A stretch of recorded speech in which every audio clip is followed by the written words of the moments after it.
Hello everybody, my name is Dr. Garrett and I'll be taking you through a little bit of CARS today. So we'll be kind of working on some joint mobility using a system called CARS, or Controlled Articular Rotations. If you're doing this for the second or third time and you're already done with this spiel, go ahead and skip to when we begin. But let me give you a really quick breakdown so you can kind of know what to expect. So CARS are a really cool way to move through the fullest range of active range of motion to each and every joint that we're going to go through in the body. So we're going to go from the head to the toes and then even work out the toes to really kind of give our entire system an awesome way to assess ourselves. We kind of get an idea as to how our movement feels and what is available to each of these joints. We also get a way to, like on a physical level, stimulate these joints to expand and become more like the workspace increases so that you're able to use this range of motion more. And then through the course of time, the fibroblasts and the connective tissue also remodel to really build and bolster each of the joints. So on a physical level, it is amazing for you. On a neurologic level, it's even more amazing because we're going to be practicing disassociation, meaning that if I'm moving my neck, I'm only moving my neck. And that is probably going to be the hardest thing that you'll find, is that as we're going through this, you will find that other parts of your body are going to compensate or join in. And so we want to uncouple that a little bit and really truly give the body and the mind a great exercise. As movement is medicine, this is some of the best. What you might want for this is blocks and also tennis balls. I'll be kind of going like one side with a tennis ball, one side without. And tennis balls mainly help a lot with like arms and stuff like that. As a lot of these things are done through tension. So in order to ensure that we're only moving one part of the body, we're going to irradiate tension through the rest of the body, essentially becoming a statue. One of the other things that we need to understand is that these are done to about a 1 mile an hour pace, or 1 kilometer a mile, wherever you're from. And it's slow, it's controlled, it's methodical, so that way you can really find and focus on that movement as it's happening.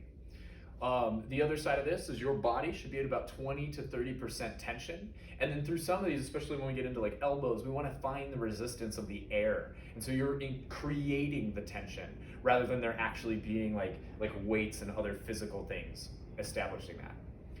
The last thing I need to disclaim is that these could potentially cause a little bit of pain, as kind of moving through range of motion can often be painful.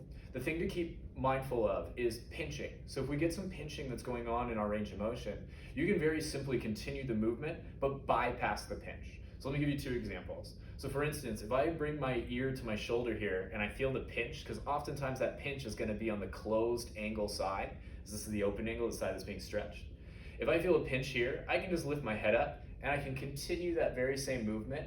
It's just going to be a little smaller. It's just going to be a little more mindful. Each and every time though, I might try to expand just a little bit into it and see if my pain-free range of motion is expanding as we go through these. Another example, it's a kind of a classic one, is if my arm, if I'm reaching up and overhead, then I'm going to try and go backwards with it. If all of a sudden I'm like, ooh, this is pinchy, I can bring my arm much more to a T. I mean, you can really modify any of these movements to your own anatomy. And that's where I think it's really cool, is because you're going to see this on my body, and my body is definitely not like everybody else's bodies. So just keep that in mind as you're going. You might want to do it with me, maybe have a mirror or something, or even record yourself, so that way you can kind of see how all of these compensations are occurring. And that way you can work on expanding the joint space, or you can work on just decoupling out some of the compensations that you're likely to find. It's going to be a fun experience, I'm sure.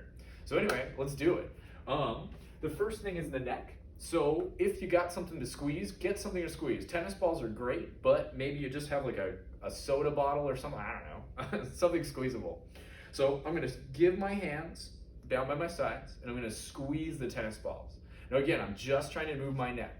I'll separate my feet to about hip width, maybe a little wider. I'm gonna press my legs out, stiffen up my core with a deep inhale. I keep breathing, and now we move our chin down to our chest. So I'm looking for a sensation down the back side, the open angle of my neck. Now I'm going to begin to move my chin over to my right shoulder, tracing across the collarbone. As soon as I get stuck, my ear begins to tilt to my shoulder, and then I'm going to go around and back. And again, sometimes things get a little funky there, so remember to bypass if it's feeling kind of weird. But ear to shoulder eventually, and then you'll dip your chin back down, and you'll carve that back out towards the center. I like to move in the same direction. So we'll do one more going the same way. And we want to maintain and even maybe expand a little bit, making the circle bigger. So I'm going through that exact same movement. I'm keeping the tension in my arms, my core, my legs, my whole body's a statue. And I'm being very conscious of my shoulders trying to fight me with this. As soon as we bring the chin to the chest, we'll do 2 going to the left side, chin to the shoulder, ear to the shoulder, go all the way around. And if you're just learning this too, sometimes it's nice to think of it in phases. So it's like ear to shoulder is one phase, chin to shoulder is another phase, and then carving it across the front. One more time, I'm really trying to touch my chin to my collarbone, ear, all the way around. Don't forget about your arms holding tension. Oh, I did a little bit of tilting there, but that's okay. Chin to shoulder, all the way back down. Cool. And remember, these aren't ever going to be completely perfect. So keep going even if you find something compensating. The rib cage, or the thoracic spine, is going to be very similar to the neck, but rather than our chin kind of being the kind of focus point, our elbows are going to be our focus point. So walk your feet a little bit wider. The biggest compensation here is to watch out for your pelvis, as your pelvis loves to follow your elbows. So try to keep your hips pointed forward. Take a big breath in. Squeeze into your elbows. If you got tennis balls, squeeze them too. Press your legs out. That should help with the pelvis. And we want to begin to curl down. Let's pause here in flexion for a moment. As my elbows tuck into my belly, my shoulders aren't really going past my toes. So we only want to curl a little bit so that we are not curling into our lower back that much.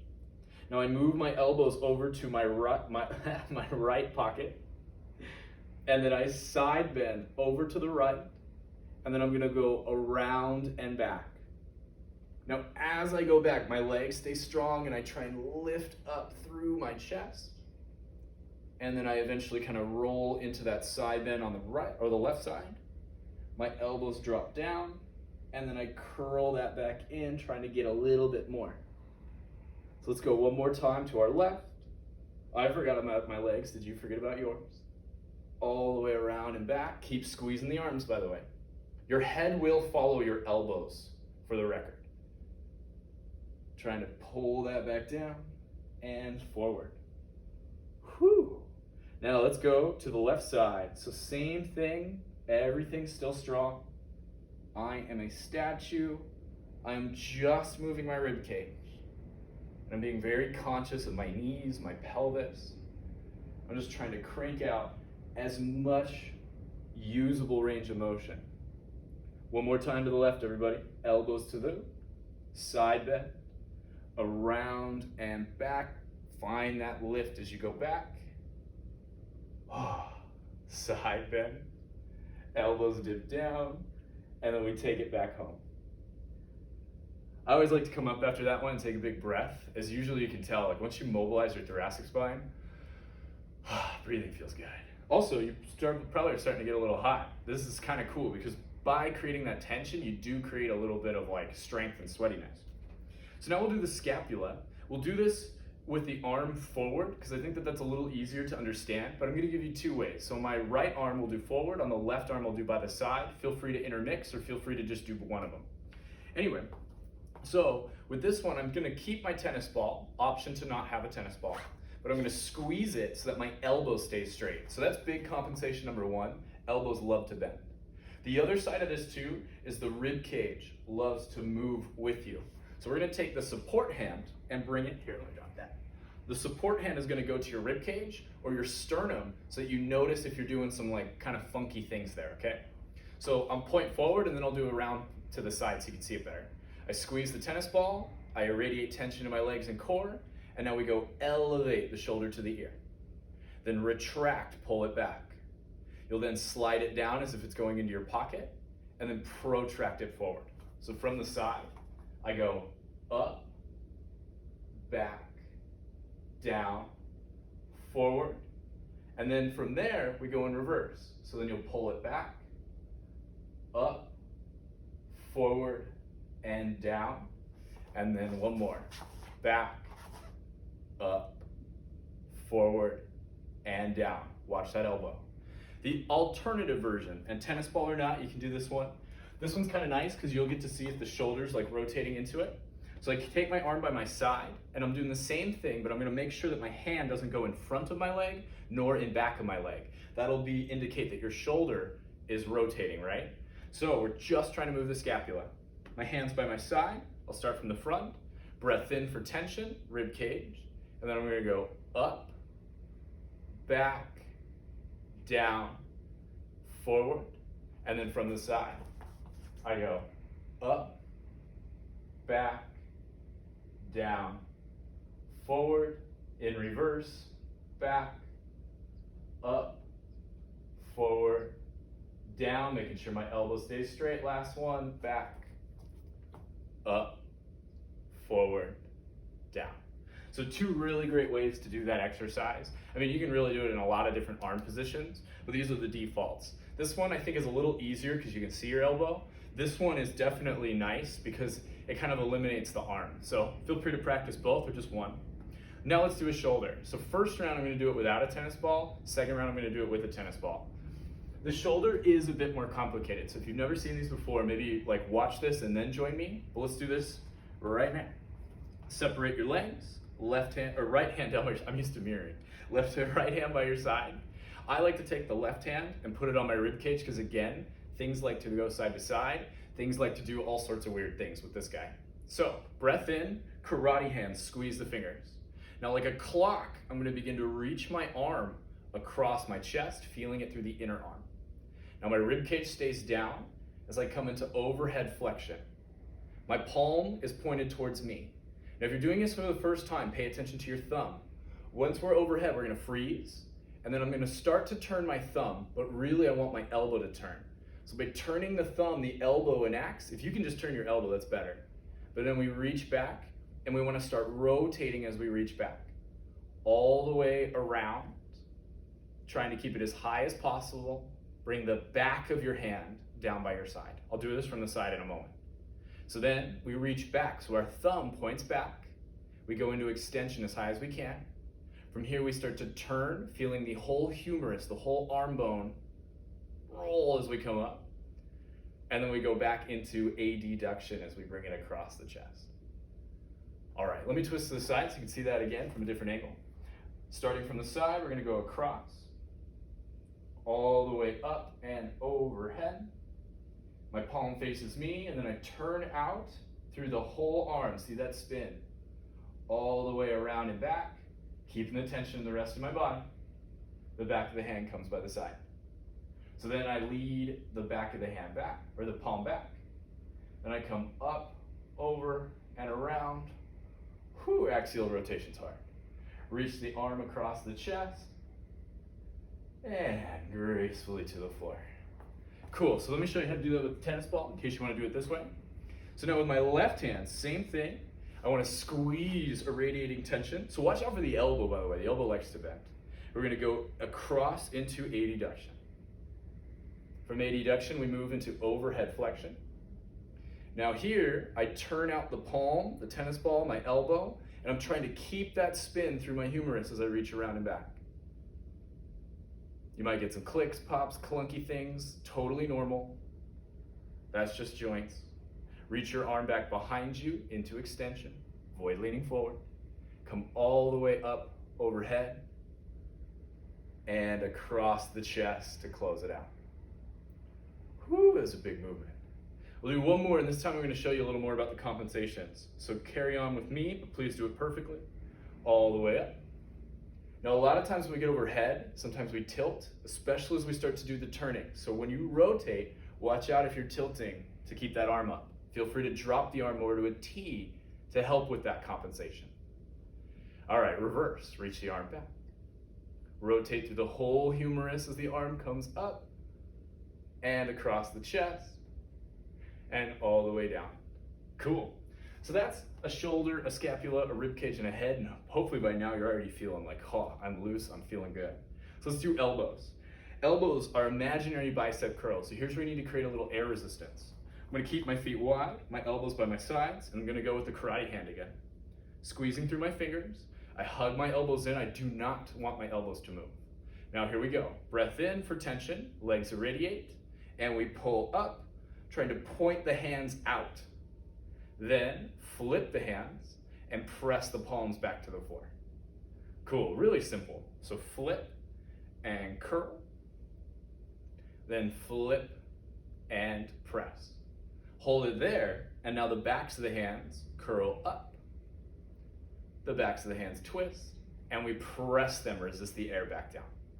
One more like that. So flip, curl up and resist. Whew. Flip, and then please press down. Cool, that's elbows. Next is the wrist, and the wrist is kind of hard because you're gonna really get to that connection of coupling in this one.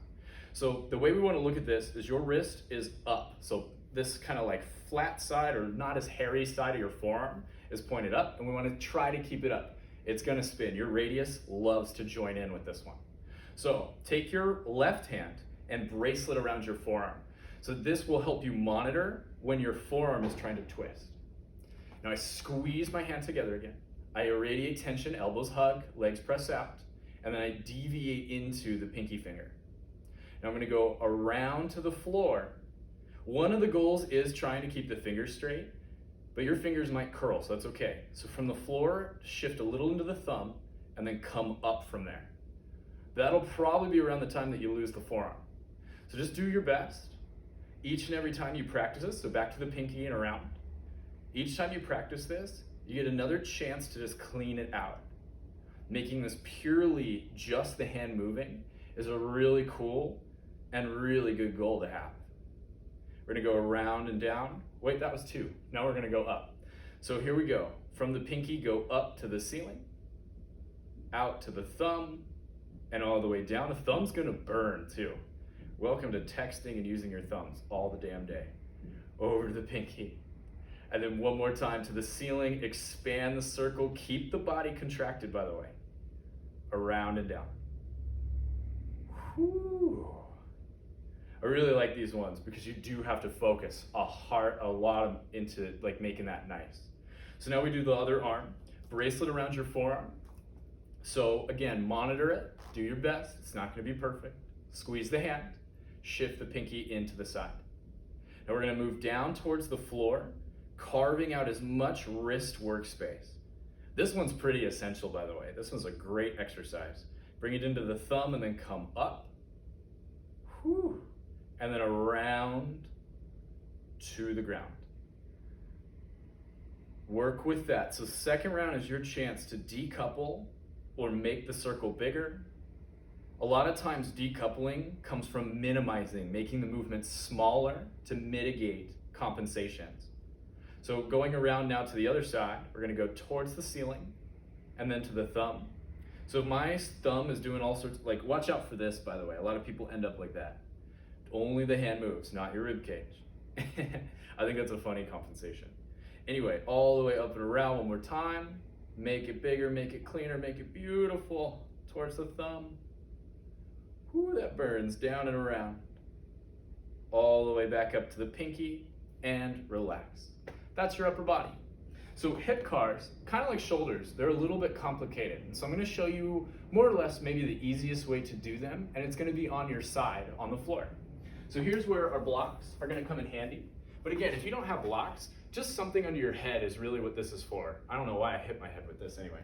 So anyway, you're gonna put this one block under your head. If you do have another block, or maybe you have a pillow and another block, this can go behind your tailbone for, again, some of that awareness, because we want the pelvis to stay still, but our femur, our thigh bone to move. So we're gonna lay on the side. I'll try and give you a couple different angles of this one too. We're gonna go head on the block or pillow, and then this block, I'm gonna put it right next to my tailbone. So that way, if I knock into this thing, so let me give you a quick example. That'll fall over, and now I know that my pelvis is doing something funny when it should be locked in. Anyway, let's do this, guys. So interlace your fingers, or other option is top hand on the floor. Anyway, squeeze the hands, and you want to push down into the bottom side. So my right side is going to push deeply into the floor through my knee and my elbow. Now I very slowly, 1 mile an hour, take the top knee into my armpit. Now I'm holding it there, feeling it on the front of my thigh, I now begin to open the leg kind of like a frog position. So that outer glute, outer thigh catches on. As soon as I'm at the top with my pelvis still, I'm going to begin to rotate internally to point the knee forward. Then I begin to reach back into extension. My pelvis stays still. And then I lower straight down to the floor, controlling the descent. My knee comes together, and I'll do one more. So again, going forwards, especially if you're learning, a little bit easier than doing a full circle. But obviously you can do both ends at once. So up to frog, rotate the knee. Your pelvis might move a little with that, and then reach your leg back. Lower the knee gracefully down. Keep those arms strong, by the way, and the knees come together. Now if you need to reset, go ahead. But remember, we want to push into the floor, and now we're going backwards. So squeeze and bring your leg back behind you. Open the leg up to the ceiling, find the outer hip. Get it all the way to the top, then turn it into a frog. So kind of think again like phases. Now I take my frog knee into my armpit. Ooh, I almost lost my block. And then I'm going to keep going as if it's going to touch my chest, touch the floor. You can probably see it in my face. It's getting challenging. And I bring it back. Carry the tension the whole circle. So one more time, reach it back. Find extension. Open it up, get it all the way up. Keep the arms intense, the bottom side pressed. Roll, and then get it into your armpit. Bring it into the floor, trying to hug it in, hug it in, hug it in, and knees together. Okay, so let's switch sides. Let me see if I can give you a different angle. So I'm going to twist a little more diagonally so that maybe you just get a different way of looking at it. My hope is that just by looking at it forward, you can see it pretty well. Anyway, so I'm going to be a little more twisted this time. And again, I'm going to put this block right here. You can also, by the way, tennis balls in the hands, they work great here. So interlace the fingers, or this time I'm going to go this way so you can see the other option. I'm going to push into my arms, so my arms irradiate tension into the core. I push into my bottom knee, and then I take the top knee into the chest. My body is a statue, and it's just my hip I'm trying to move. So I'm going to open that up to the sky, and then I'm going to start to twist it. My knee points in the direction of my nose. Then I reach my leg back behind me, and lower it down. All right, lost tension in my arms, so I want to maintain that as I go through my second circle. Making it a little bit bigger, knee to chest. Open up, and I'm deeply pressing down now. Roll the knee to point forward. Extend the leg back behind you, and then lower it down. So you should feel some good glute activation there. Knees come together to finish. Then if I need to, I reset, and I'm going to push down again and go in reverse. So here I go, reaching my leg back, opening it up. At the top, I turn it into a frog, and then I take it into my armpit. I bring it across, and this is where your elbow might get a little bit in the way, but whatever. All the way to the other knee. Whew, one more. Keep pushing, keep engaging, reach your leg back. Open it up to the ceiling. Turn it into a frog. Bring it to your armpit. Take it across your chest. And all the way to the floor. Oh, those are my favorite. Hip cars are amazing. And I'll share a couple other videos because that is just one position. I think it's the easiest one to learn in. Now we'll do some knees and some ankles. Let me actually, sorry everybody, you get to watch me take my shoes off on camera. I did not think about that. But in order to do toes, you're gonna need to see some toes, I think. So, all right, get out of here, shoes. All right, so let's do knees. This is where we might need to do a little bit of modifying. So left leg down, right leg bent, so start off in a C. Now option 1 is the easy one. You can just grab your leg like this and lift up, okay? Option 2 is more like a hug. So I'm gonna take my right arm under my knee, grab my left arm. Then left hand can go under and grab my other elbow and help me lift up. So that way I can squeeze my leg for my core.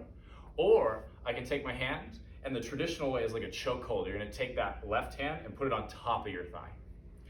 Now, I like to have people on their first time, really quick, we're trying to get tibial rotation when we do some of the knee stuff, and then we don't want tibial rotation when we're doing ankle stuff. So if you put your fingers right on your shin bone there, and you move your foot side to side, you'll feel a little bit of the motion that we're gonna try to add to us, okay? So anyway, I'm gonna take the chokehold grip, and then I'll do the easy grip on the second one. I squeeze my leg, and then I lean back to rock up. I perk my chest up for just a little more activation. And then I start with my toes to my shin. I then turn my toes out. So leading through the big toe first, keep the squeeze, and now straighten your leg. Now if your leg goes completely straight, keep a little bend in it. You can't tibial rotate, so the foot shifts with a straight leg. Then bend the knee, lead down through the big toe side. One more time, shift the foot, kick it up, feel that tension like elbows resist the air. Shift the foot, and bring it back down. Now to close it out, bring it back to the pinky, and then back to the big toe. Lead up through your pinky toe now, so the outer ankle lifts up, and then we shift and bend it back down. Please don't forget about your arms or your other leg. I did. Shift and kick it up. One more time, shift and bend it down. Close it out by bringing it to the big toe. So we can do the ankle right away since we're already in this position. If you've gone into this chokehold, you can take your left hand and put it in the front of your shin. If you are like this, you can probably do that too. And if you are if you were holding it like this, you can probably grab the front of your shin like this. Or, I mean, you can really simply maybe keep the leg like that and just try it like that. There's a lot of different ways to modify that so it's accessible. I mean, you can technically even do it standing if sitting is not quite your thing right now. Anyway, I'm gonna go back into the chokehold. So arm underneath, grab the bicep, top of the leg, front of the leg. And then I lean back to lift up. Now this one, we do not want this to move, but guess what? Like the forearm, it's so hard to do. So it's good luck. Pull your toes to your shin, take a breath in and squeeze. Pull the big toe up, ankle inversion. Then point the big toe down, keep it inverted. Bring it all the way over to the pinky toe, so eversion, and then flex it up again. So almost as if you're drawing a square with your big toe. If you're beginning, I think that visual way is kind of a nice way to access this. We're gonna bring it over. The pinky toe is the hardest part, so try that carving out there. Lift it up, conclude at the big toe. So arms are still intense, let's bring it back. So pinky toe to pointing, all the way back over, flex it up, and then one more time. So eversion, pointing, back over, and flex it, finish at the pinky toe. So you should really feel all aspects of the ankle, especially that pinky toe side. That's a big side to work on. Let's do the other leg. So I switch my legs. This one I'm gonna go easier version. So I'm just gonna grab the back of my thigh, and you can still very, very successfully do this way. So I lift up with my chest, I squeeze in with my elbows, and I'm gonna turn my toes to point out. Now you have to be a little more stringent on keeping the thigh still, so do your best. But now kick the foot up. Shift the foot over, bend it back down. So for my friends that are choke holding it, same thing. So shift the foot, kick it up, shift the foot, bend it down. Finish at the pinky toe, and then switch. So now the pinky toe leads the way, kick it up. Shift it over, bend it back down. We'll do one more. Shift and get it up a little higher if you can. Remember, not full straight. Shift and lower. Please finish at your big toe. And soften for a moment. So here, you can grab, I'm gonna grab it like this now. Otherwise, you're gonna be in that same arm under the leg, opposite arm in front of the leg. So you got that nice chokehold, okay? So here we go. Now I'm again trying to control the tibial part. So toes to shin, pull the big toe up. If this is your first time or even your first 10 times, don't even worry about your tibia. Point the big toe down. Bring it over to your pinky toe, flex it up. Yeah, tibia is like future goals. It's even something I'm still working on. So one more time, point, back to the pinky, flex, finish at the big toe. Now please go in reverse. So yeah, that's kind of the coolest thing. A lot of these are assessments. And so you get a very nice example of how is my body working independently, but also codependently. And then what is a nice, clear, outlinable path in which I can work on the health of these tissues. Just performing these is great for the joints and just getting them to remodel, getting them to open up. Because now that we finished this ankle, I'm sure you're probably feeling like, I feel great right now. It's awesome. Joint health is the utmost, and movement is so good. So final thing we're gonna do is our toes, and I like to think of this more like a brain exercise because this is hard. So walk your feet to about hip width distance. You don't really need a lot of tension with these, but you can take your hands really wherever they like. I like them behind my back. We're going to turn our attention to the toes. You can look down or maybe look at the mirror, but now try to lift your big toe up, the small toes stay down. Relax. Do that again, big toes up, smalls down. Relax, and then one more, up and down. You might find that some feet don't work at all. So now we do big toe down, small toes up. You can do 1 foot at a time like I just did, but also please avoid collapsing. So keep the pinky toe knuckle on the floor. Relax, do that 2 more. So big down, small up, done. Big down, small up, relax. Now we're gonna go all toes up. We wanna spread them out a little bit. So the pinky toe kind of goes out to the side, and then I lower 1 at a time, like a piano key. Whew. 2 more, this is a good one to do on your own at this point. So all up, spread, 1 at a time. You can probably see my right foot does it well. My left foot still has no idea what it's doing. And 1 more spread, and 1 at a time down. Yeah, only about a month or 2 ago was I finally able to spread my pinky toe. So it's diligent effort, guys. Practice these every damn day. Last thing, all up, just the big toe, drop it down. All up, just the big toe. That is so much focus for me. And up, last one, just the big toe. And up. Cool. And that's your daily routine. So this is a really good thing to do every day. Really get a chance to see how you improve each day. And remember, no pain, no real discomfort. Like, you should be a statue. You should really be stimulating your mind, focusing on your own anatomy, and then holding that 20 to 30% tension so that you are experiencing a little bit of strength training for each of these individual joints. I hope that you enjoyed. Please stay healthy, please stay well, and move beautifully. And then, as we say in the cars world, make your shit work nice.